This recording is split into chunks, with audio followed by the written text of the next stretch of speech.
And I call the member for Goldstein. Thank you, Deputy Speaker. And Deputy Speaker, I'd like to begin by thanking the member for McMahon for moving this motion, respectfully, as far as I'm aware, there is not a very large Assyrian population. In fact, I suspect there's virtually no Assyrian population in the federal electorate of Goldstein. But I stand here supporting this motion from a position of principle. Principle that all people have a place on this earth and have a right to the basic tenets of freedom and security to be able to go out and live those lives. So it's a position based on principle that if you wish to have a society that's cohesive and sustainable, then decentralisation of governance and control and self-determination is critical for all people. But on principle, to make sure that we understand that it does not matter who you are or the basis of your ethnic, social, religious, sexual orientation, gender identity. Everybody has a place in this world, everybody has a right to be treated with decency and respect, and everybody has a right for a place to call home. And that's the basis in which I support this motion, because the spirit of it is quite clear that the Assyrian people living particularly in Iraq who've experienced discrimination and violence deserve a place in which they can call home and be safe and secure in their lives. And the reality is that has not been recent history. And as a consequence, you found people who felt persecuted and discriminated against simply on the basis of who they are, both because of their heritage, but more critically because of their religious belief. And there is no place for that in this world, and as far as I'm sure you also share that view, Deputy Speaker, certainly no place for it in this country, but when you are the custodians of a lived heritage extending for thousands of years, and as was marked before, for 6,000 years, it isn't just a custodianship of a heritage and a culture which the people who are the custodians wish to keep alive. It's that we as a common people and humanity should wish to keep alive, because survival of culture, of traditions, of history rests so much in the continued living of culture and particularly around languages.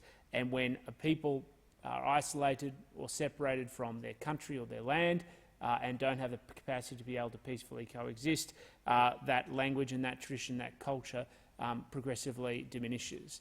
And that makes humanity worse off, not just the custodians who lose their identity and their sense of cultural significance. As Deputy Speaker, this comes from a position of principle, of course, as well as you know of my Armenian heritage and some of the tragedies that have befallen upon them as a minority group in some communities, and the consequences that have befallen them throughout history because of the isolation or discrimination, persecution of them because of their history and their tradition. Of course, representing the third largest Jewish community in Australia in the Goldstein electorate, there is another community that knows very well the lived experience of when people are treated and used and abused and persecuted because of their religion, their ethnic heritage and their identity.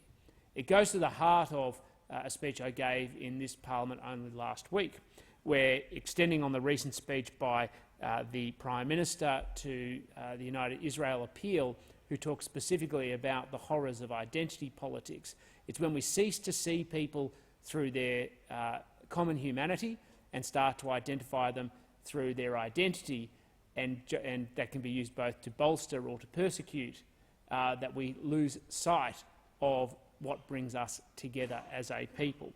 And of course, it's our common humanity that builds the bridge between those of us who sometimes we have differences in our history and our traditions towards a more perfect humanity for all. But that starts with acknowledging and understanding people's basic rights to be able to live out their lives, that sense of commonality and equality between all people regardless of their background, their right to be able to have safety and security, to be free to exercise their conscience as they see fit, and of course to manifest that consistent with respect for the rights and freedoms of others. And when those are violated, those principles are violated, it isn't just those who are the victims of it, individuality. It's a violence that's perpetuated on all of us, because that's the basis in which there's a validation of harm that can be done to any person simply because of who they are, their background and their right to exist. And that's why we must always stand up on these important issues and stand up for a common sense of humanity and, of course, particularly for the Assyrian people, the Christian minorities in Iraq. That is why we stand with them today. Order. The question is the motion be agreed to.